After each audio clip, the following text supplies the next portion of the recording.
नमस्कार। जय श्री कृष्णा। श्री गणेशाय नमः। श्री सीताराम चंद्राभ्याम नमः। उनकी भक्तनी माता भगवती शबरी की जय हो, भिलनी सबरी की जय हो।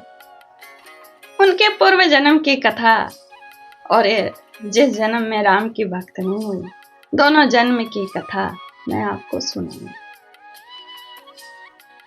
मुझे यह कथा बहुत ही पसंद आई कि व्यक्ति भगवान के प्रेम में अपना शरीर त्याग करके ईश्वर से अपने रूप और राज्य और धन न मांगे, सिर्फ एक निमित्त मात्र शरीर मांगे कि इस शरीर से ईश्वर की प्राप्ति हो, ऋषियों मुनियों की मैं सेवा करूं, उनकी बातें जानूं।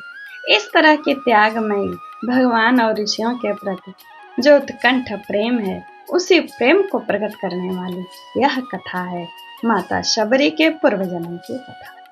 वे पूर्व जन्म में एक राजा की पट्ट महिषी रहती थी। प्रयागराज में कुंभ का मेला लगा था।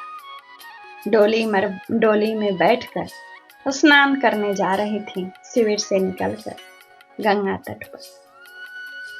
जब वे जा रही थी तब उन्होंने देखा कि ढेर सारे ऋषि मुनि यज्ञ इत्यादि कर रहे हैं, सत्संग कर रहे हैं, प्रवचन दे रहे हैं।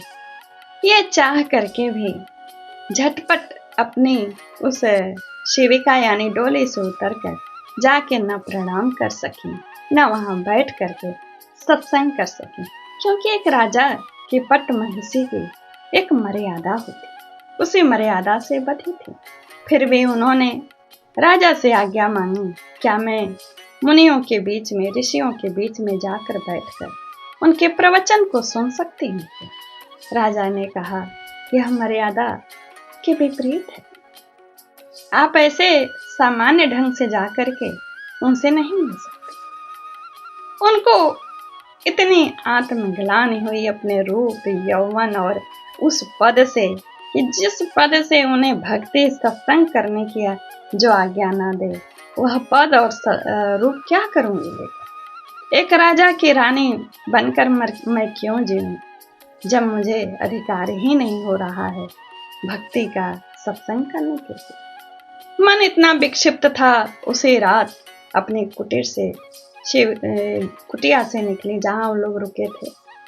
गंगा में अपना शरीर प्रविष्ट करते समय माता से यही कही, अगले जन्म में साधारण कुल में जन्म देना, न यह रूप देना, न यह यौवन देना, बस मुझे भक्ति देना और ऋषि मुनियों का संग देना, और अपने प्राण को त्याग देना। दूसरे दिन राजा ने जाल डलवाया, रानी मिली पर वो नहीं, उनका प्राण नहीं शरीर।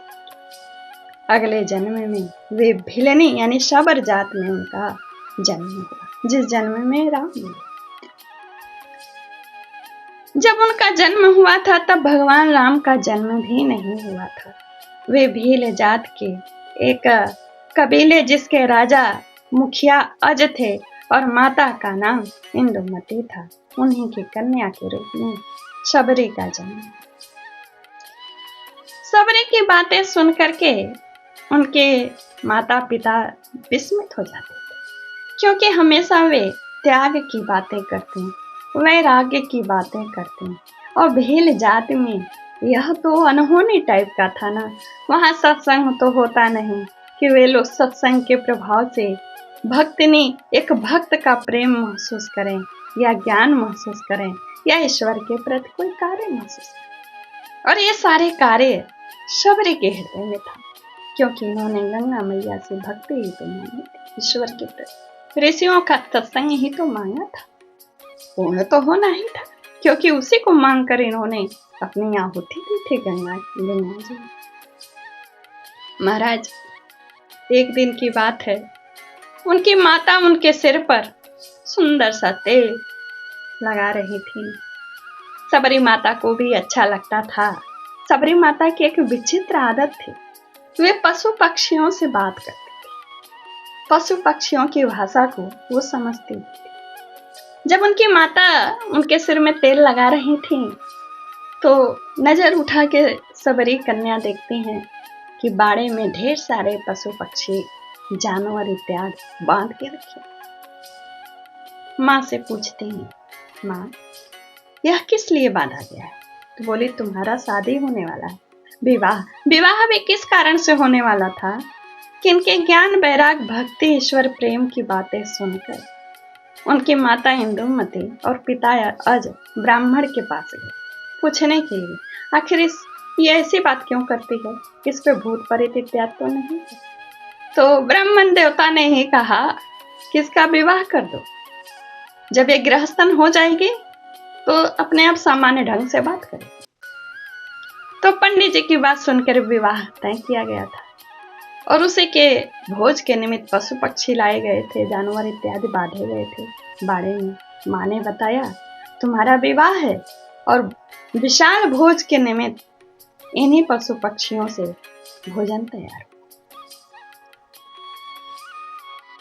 करुणामयी सबरी माता का हृदय दयार्थ हो गया। उन पशु पक्षियों के मुख को देखकर हृदय ऐसा लगा कि ये रो पड़ेंगे, लेकिन संयत रखेंगे, क्योंकि मन में योजना बना ली, अब न मेरी होगी शादी, न कटेंगे ये पशु पक्षी। पर चूंकि विरोध करके यह कार्य हो नहीं सकता था, यह तो षड्यंत्र के तहत ये इच्छा पूरी होती, इसलिए वे शांत रह गई। माता की बात सुनकर रात्रि हुई, बाड़ा खोल दिया। पशु पक्षियों जानवरों को प्रेम से सहलाते हुए एक एक को भरा। इस कृत्य को किसी ने देख लिया। माता पिता के विरोध के डर से भाग गई, चलती पैर रुका नहीं, रात भर चलती। और रुका पैर कहाँ? ऋषि पर्वत, जहां ढेर सारे 10,000 करीब ऋषि लोग तपस्या करते थे। एक दो ऋषि के बीच में नहीं पहुंचे। 10,000 ऋषि जहां तपस्या करते हो, वह तपोभूमि कितनी पवित्र होगी, आप खुद सोचिए। मांगा ही था गंगा जी से कि ऋषियों का संग मिले। पता था इनको कि मेरी जो वर्ण है, मेरी जाति है, समक्ष होकर के मैं किसी की सेवा नहीं कर सकती, दूर भगा दी जाऊं। रात्रि में ही सारे ऋषियों के आश्रम के पास जो पत्ते इत्यादि गिरे रहते थे, बिन के हटा देती और हवन कुंड के पास ही थोड़ा दूरी पर सब हवन कुंड के पास लकड़ी इत्यादि रख देती, जो इनके कृत्य में छूत मतलब उस जात में जो बंधन नहीं था कार्य करने का, वो कार्य जो कर सकती थी, वह कार्य उन ऋषि मुनियों के लिए करना। ऋषि मुनि बड़े आश्चर्यचकित थे कि भिन्न सहरे यानी ब्रह्म मुहूर्त में ही हम लोग उठने के पहले कौन यह कृत कर जा रहा है। एक दिन जग कर उन्होंने पकड़ लिया, मतंग ऋषि के पास ले। मतंग ऋषि ने अपनी कन्या मानकर रख दी और जो उनके योग्य सेवा था वह सेवा कार्य उन्हें दे दिया, जैसे झाड़ू बुहारू, लकड़ी लाना, फल लाना, फूल लाना इत्यादि उनको वह कार्य मतंग मोने ने सौंप दिया। इधर श्री राम जी का तो जन्म हो ही गया था, सारे ऋषि को पता चल ही गया था, धरती का भार उतारने आ गए हैं रघुनाथ। जब प्राणों को त्यागा मतंग ऋषि ने, उसके कुछ पूर्व ही सबरी को बुलाया और कहा, मैं बूढ़ा हो चला हूं, अब मैं जाऊंगा, शरीर छोड़ूंगा, नित धाम जाऊंगा। रोने लगी सबरी, कहीं पिता को तो भागी छोड़ के, आप छोड़ के भागे खुद मुझे, मैं किसके सहारे रहूंगी?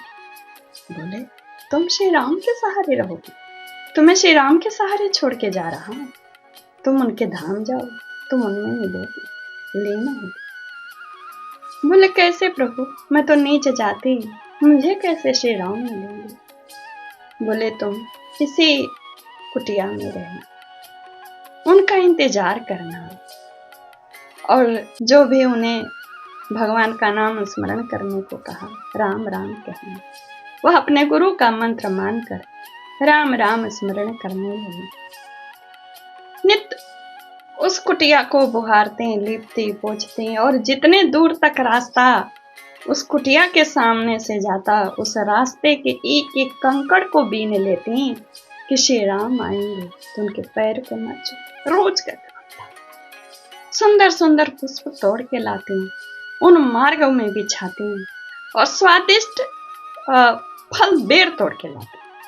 स्वादिष्ट कैसे पता चलता, उसे चख चख करके रखती हूँ। बहुत दिन बीत गए, पर सबरी की आस न टूटी। आस न टूटी। एक दिन मार्ग पर राम लक्ष्मण दिखे, धनुषधारी। पहचान गई, क्योंकि गुरु ने ऐसे रूप का वर्णन किया था कि उस रूप को नित्य वो स्मरण करते, वह साक्षात उस स्वरूप को स्मरण में देखते। श्री राम को पहचान गई, आदर के साथ पत्थर के आसन पर बैठाई, बोल न पाई। अशोक की धारा से उनके पैर पकड़ करके धोंगी। गंगा जल नहीं आ, आंसुओं की धारा से ही पतित पावन भगवान श्री राम के चरण धुल रहे थे। श्री राम ने उठाया, बैठाया। ये फिर उनको याद आया कि अरे मैंने फल लाया है, फल लाई और चख चख करके दी थी। ये मीठा है, इसे खाइए प्रभु। और राम, भगवान राम भी, जो वेद श्रुति सम्मत जो दोष होते हैं, उन दोषों को किनारे करके प्रेम भक्ति का जो सबसे पतित पावन वेद है, उसको मानकर चखा और खाया। इसके साथ कई कथाएं जुड़ी हैं। किसी लक्ष्मण ने नहीं खाया, पीछे फेंका तो वह लक्ष्मण विभूति हुई। कथा बड़ी हो जाएगी। माँ भगवती की कथा में यह पूर्ण करते हैं। फिर भगवान श्री राम ने उन्हें अपना धाम प्रदान किया और इस तरह यह माँ भगवती माता शबरी के पूर्व जन्म और जिस जन्म में उनका नाम प्रसिद्ध हुआ शबरी माता, दोनों कथा आपको सुनाई। माता शबरी की कथा जरूर सुनिएगा, लाइक कमेंट शेयर करिएगा। मुझे बहुत पसंद आया और प्रमुख सिर्फ एक ही कारण यह कथा मुझे पसंद आई कि साधु संतों को सत्संग के लिए उन्होंने राजघराने का पद नहीं चाहिए, सुंदरता नहीं चाहिए, शारीरिक सुख नहीं चाहिए, बस उनका सत्संग पाने के लिए निमित्त या शरीर चाहिए, जो गंगा जी से मांगा। इसी के कारण मैंने यह कथा सुनाई। यही चीज मेरे लिए बहुत महत्वपूर्ण थी और कहने सुनने में जो गलती हुई है क्षमा करिएगा। नमस्कार।